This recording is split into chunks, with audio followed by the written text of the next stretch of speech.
السلام علیکم ورحمۃ اللہ تعالی وبرکاتہ۔ آج میں آپ کو ایسے شخص کی کہانی بتاؤں گا جس کو زندگی کے 65 برس پے در پہ ناکامیوں کا منہ دیکھنا پڑا۔ مسلسل کوششوں اور ناکامیوں کی طویل شب گزرنے کے بعد آخرکار کامیابی کی صبح طلوع ہوئی اور اس انسان کی بنائی ہوئی کمپنی آج دنیا کے 145 سے زیادہ ملکوں میں 25,000 سے زیادہ آؤٹ لیٹس ہیں۔ جی ہاں، آج بات کر رہا ہوں کینٹ فرائیڈ چکن یعنی KFC کے فاؤنڈر کرنل ہارلینڈ سینڈر کی، جس کی پیدائش 9 ستمبر 1890 عیسوی میں امریکہ کے انڈیانا ریجن میں ہوئی۔ 4 سال کی عمر میں والد کا سایہ اس کے سر سے اٹھ گیا۔ والدہ نے باپ کی ذمہ داریاں بھی اپنے ذمہ لے لی۔ اس بچے کی سمجھ بوجھ کچھ پڑی تو گھریلو کاموں میں ماں کا ہاتھ بٹانے لگا۔ ماں کبھی دیر سے واپس آتی تو یہ خود کھانا پکا کر دوسرے بہن بھائیوں کو کھلا دیتا۔ آخرکار اس نے ماں کی آرزو کو سچ دکھایا۔ اس نے کھانا پکانے کی مہارت کو مقصد زندگی بنا لی۔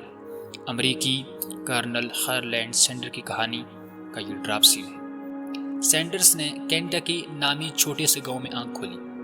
گھر میں تو کھانا پکانے کا کام کرتا ہی تھا، بڑا ہوا تو باہر بھی کام کرنے لگا۔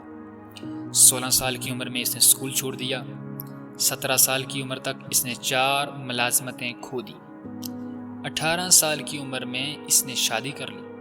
18 سے 22 سال کی عمر کے درمیان وہ ایک ریلوے کنڈکٹر رہا لیکن ناکام رہا۔ 19 سال کی عمر میں وہ باپ بن گیا۔ 20 سال کی عمر میں اس کی بیوی نے اسے چھوڑ دیا اور بیٹی کو لے گئی۔ 1930 عیسوی معاشی بحران کا زمانہ کہلاتا ہے۔ سینڈرز نے ایک گیس اسٹیشن کے سامنے چھوٹے سے کمرے میں ایک ریسٹورنٹ کھولا۔ یہاں یہ 3 کام بیک وقت سر انجام دیتا تھا: چیف کک، کیشر اور گیس اسٹیشن کا آپریٹر۔ کینٹکی کے گورنر روبی الافون نے اس کی خدمات کی بدولت اسے کرنل کا خطاب دیا۔ کرنل ہارلینڈ سینڈر اپنے کاروبار میں مگن اور معیاری اشیاء فراہم کرتا رہا۔ مسلسل محنت کے باعث ایک ہی سال میں اسے خوب شہرت ملی۔ جگہ کم پڑ گئی، اب اس نے دگنی جگہ خریدی۔ اس ریسٹورنٹ میں 142 نشستوں کا اضافہ کیا۔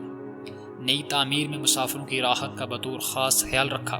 پھر اچانک ایک واقعہ پیش آیا اور کہانی گھوم کر پھر صفر پر آ کھڑی ہوئی۔ ہوا یہ کہ 1939 عیسوی میں اچانک ریسٹورنٹ میں آگ بھڑک اٹھی۔ اس کا سارا سرمایہ جل کر راکھ ہو گیا۔ تاہم کرنل سینڈر سے ہمت نہ ہارتے ہوئے دوبارہ تعمیر کا فیصلہ کیا اور کام دھیرے دھیرے اپنی نہج پر آنے لگا۔ 1940 عیسوی میں پکوان کی انوکھی ترکیب تخلیق کی۔ تندی بعد مخالف ایک بار پھر چلی اور کرنل سینڈرز کے کاروبار کو صفایا کر گئی۔ وہ پھر فوج میں شامل ہوا، جعلی دستاویز کے ساتھ اپنی عمر کو چھپاتے ہوئے، لیکن حقیقت معلوم ہونے کے بعد فوج سے بھی نکال دیا گیا۔ اس نے قانون کی پڑھائی کے لیے درخواست کی لیکن اسے مسترد کر دیا گیا۔ وہ ایک انشورنس سیلرز مین بن گیا لیکن ایک بار پھر ناکام ہوا۔ 1955 عیسوی میں 75 انٹرسٹیٹ موٹر وے بنی جو امریکہ کی کئی ریاستوں کو آپس میں ملاتی ہے۔ یہ موٹر وے کاربن گاؤں سے باہر بنی۔ کرنل سینڈرز کا ریسٹورنٹ کاربن کے اندر تھا۔ اس موٹر وے کے باعث مسافروں کا ریسٹورنٹ کی طرف آنا اور ٹھہرنا آٹے میں نمک کے برابر ہو گیا۔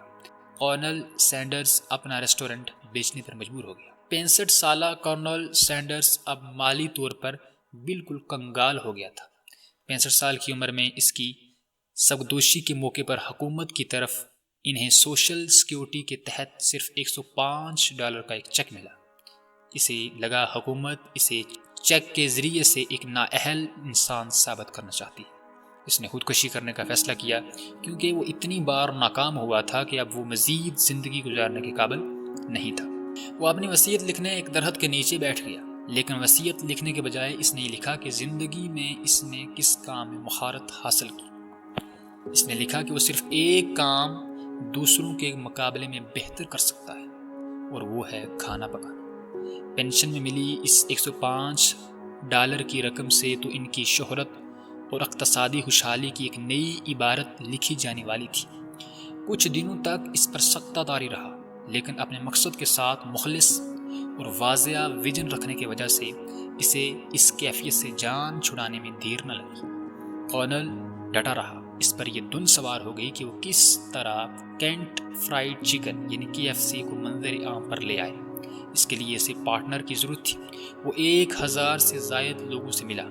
1009 لوگوں نے ان کی فرائیڈ چکن کو مسترد کر دیا تھا، جس کے بعد ایک شخص کو وہ پسند آیا اور اس کے بعد شروع ہوا KFC کا سلسلہ۔ آخرکار اس کی پیٹی ہرمن سے 1952 عیسوی میں ایک نیشنل ریسٹورنٹ ایسوسی ایشن کانفرنس کے دوران ملاقات ہو گئی۔ یہی ملاقات KFC کے افتتاح کا پیش خیمہ ثابت ہوئی۔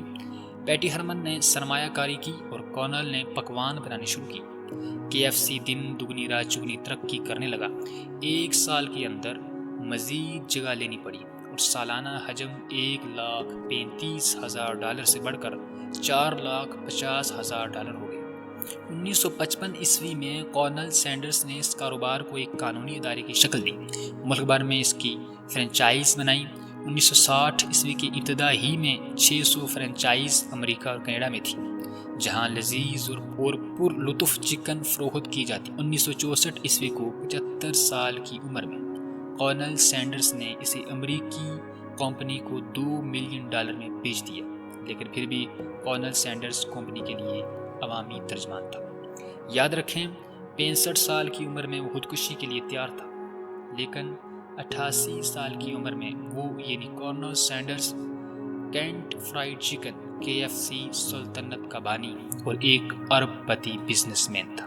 یہ کہانی ہے جس میں ایک چھوٹی سی جگہ سے کام کا آغاز کرنے والا پوری دنیا پر آپ کو چھایا نظر آتا ہے۔ ہر شہر میں جگہ جگہ KFC ریسٹورنٹ نظر آتے ہیں۔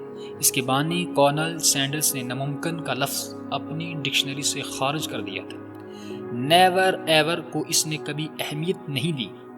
عظیم چیزیں وقوع پذیر ہو سکتی ہیں اگر ہم بھی کبھی بھی نہیں کہ چنگل سے اپنے آپ کو آزاد کرا لیں اور اپنے ویژن اور مقصد کے ساتھ لگن استقامت کے ساتھ وابستہ ہو جائیں۔ محنت، لگن اور ہمت اور حوصلہ ہی انسان کو بلندیوں تک لے جاتا ہے۔ ہمارے اکثر نوجوان ہاتھ پر ہاتھ دھرے بیٹھے رہتے ہیں اور ان کا خیال ہوتا ہے کہ آسمان سے سونے کی ٹڈیوں کی بارش ہوگی اور وہ راتوں رات امیر ہو جائیں گے۔ بھائی، کچھ پانے کے لیے، کچھ بننے کے لیے مشقت اٹھانی پڑتی ہے۔ خیالی پلاؤ پکانے والے اور خیالی محلوں کے تانے بانے بننے والوں کے ہاتھ کچھ بھی نہیں آتا۔ وقت کی مار پڑتی ہے تو پھر ہاتھ ملتے رہ جاتے ہیں اور پھر ان کے دل سے آہیں نکلتی ہیں اور منہ سے صدائیں، کاش ہم نے وقت سے فائدہ اٹھایا ہوتا، ہم نے بھی تھوڑی مشقت برداشت کی۔